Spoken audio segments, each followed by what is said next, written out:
It's now time for the GCN Tech Clinic. This is where we pick out your burning tech questions that you've been commenting underneath our videos.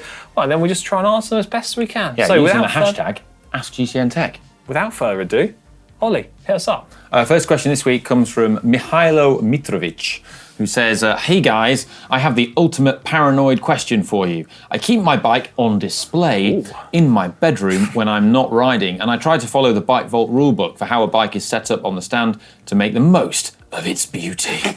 My question is, does keeping the bike in biggie smalls, sometimes for days at a time, fatigue the springs in the rear derailleur quicker? Is there less stress on the derailleur when the bike is in lower gears? I'm rocking Shimano 105 mechanical. Thanks for confirming that.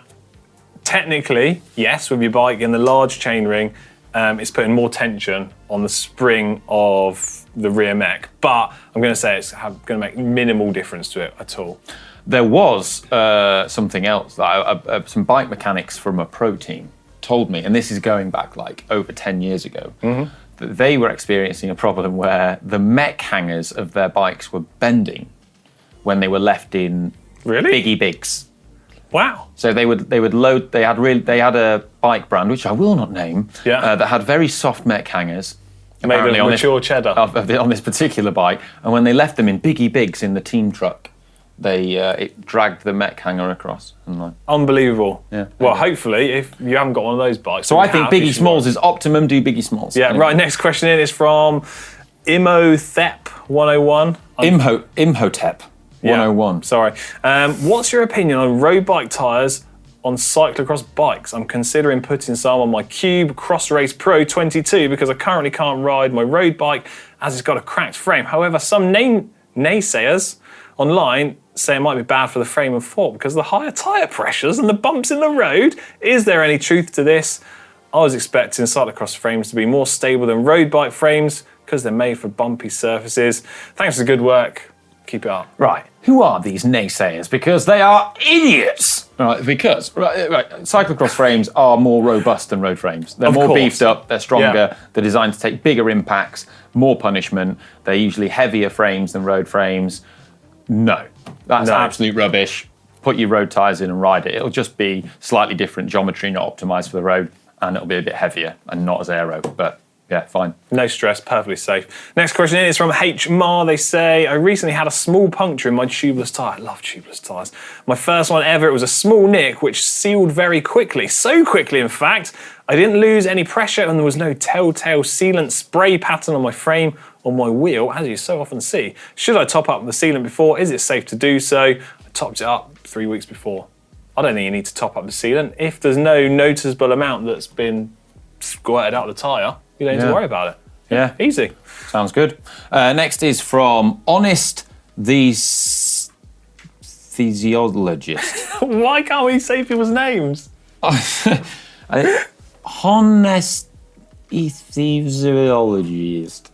Anyway, he says, or they say, hello there. I am changing my tyres now as they're too old. I had 23mm wide tyres on, now I've switched to 25mm ones. Can I still use those spare inner tubes that are for the 19/23 tyres? There does not seem to be that much difference between those that are for the 23/28 ones. I imagine the tolerance is greater than that is indicated, but I'd like to know your expert opinions. Love your videos, bye.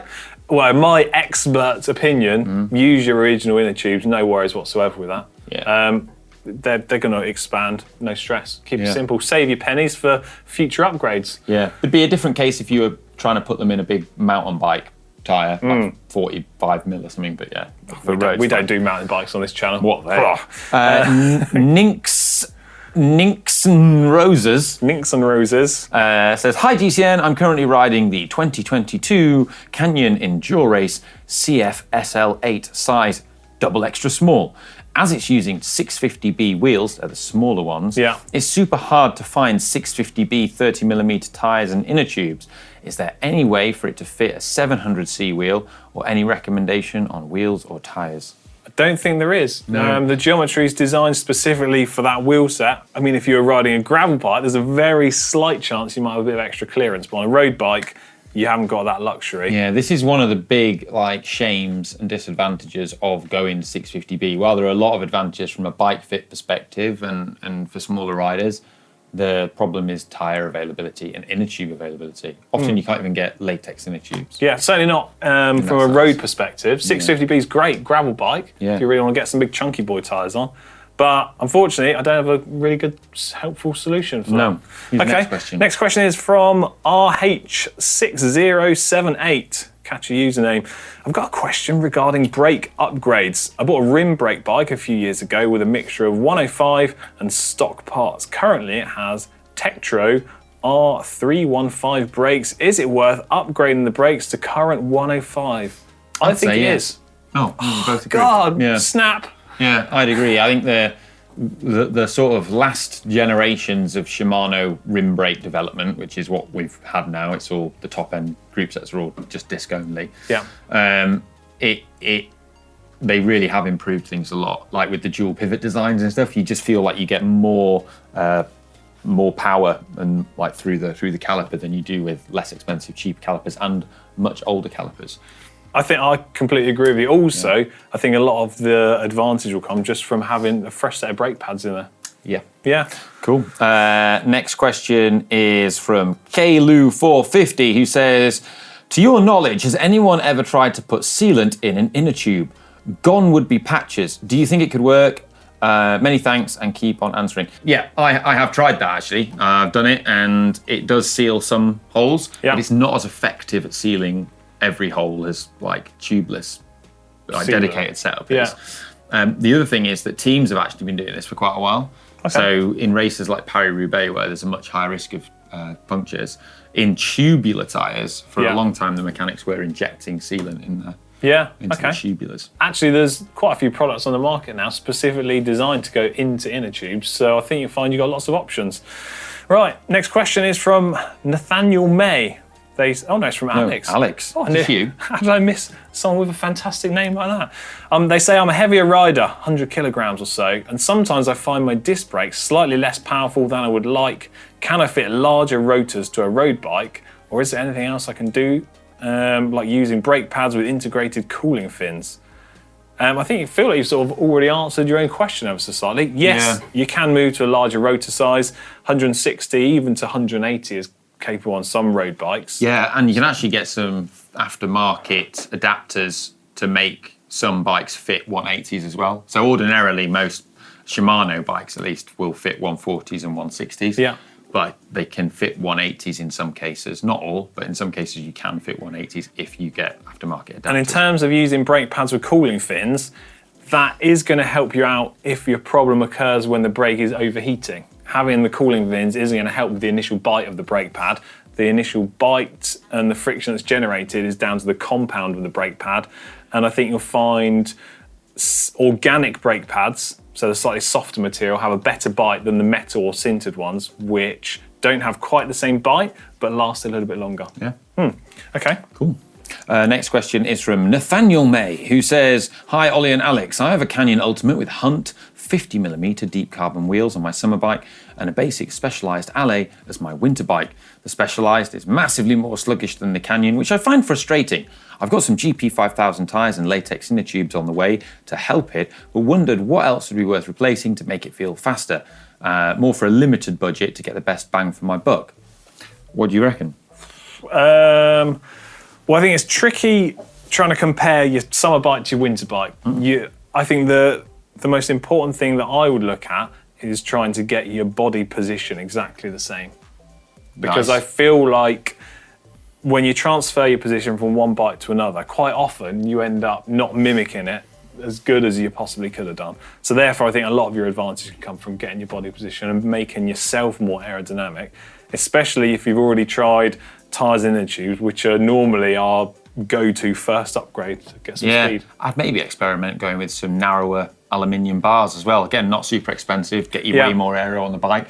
But there is something to be said for a winter bike that's not as fast as your summer bike, because when you get on your best kit, which is going to be for the most important rides you do or the big event that you've got planned, it's going to feel amazing, which is going to make you feel amazing. Okay. So I quite like that thing of having a slightly slower setup in winter. Sounds fantastic to me. Right, our last question for this week's Tech Clinic. It's from Alan Parker. They say, great shows and advice. I've got an aggressive road bike position that was set up following... Constantly starting on all the other road really bikes. aggressive. It's like, are you looking at me? Following a retail bike fit, just bought a gravel bike, but how should I set it up? Do I use my current bike fit measurements? Should I get a gravel-specific bike fit done? Or base it off my current road bike measurements, but tweak it a little bit? How do you do this and by what bike? Do you know what? What? Great solution to this. Yeah. Jake, bike fit expert, hasn't gone anywhere yet. Jake, come on. Got bike fit expert. He's still lingering around. Right, shimmy up. Make room for us all. Like a bad smell. There we go. What do you reckon, Jake? Right, what should we do? Do we need a gravel-specific bike setup? Yeah, I think so. Wow. Basically. If you try to ride a really aggressive position on a gravel bike, you're probably going to be a bit unstable? Yeah, a bit unstable, maybe not safe, I guess. Maybe not get the best out of that bike.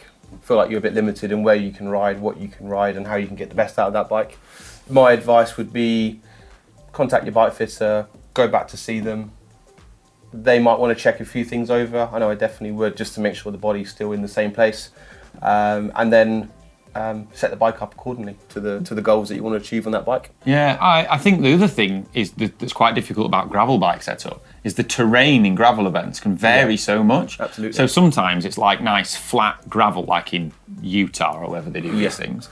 But then, like, if you go and you do something in the UK or in Wales, or if you go to like Iceland, like I did at the Rift, there was some like chock off super steep climbs and descents. Yeah. At which point, you don't want to be super low at the front. No. And you also probably want your saddle a bit further back because that, you've got your weight distributed further back. Whereas when it's low at the front, you feel like you're going over the bars all the time every time you go downhill.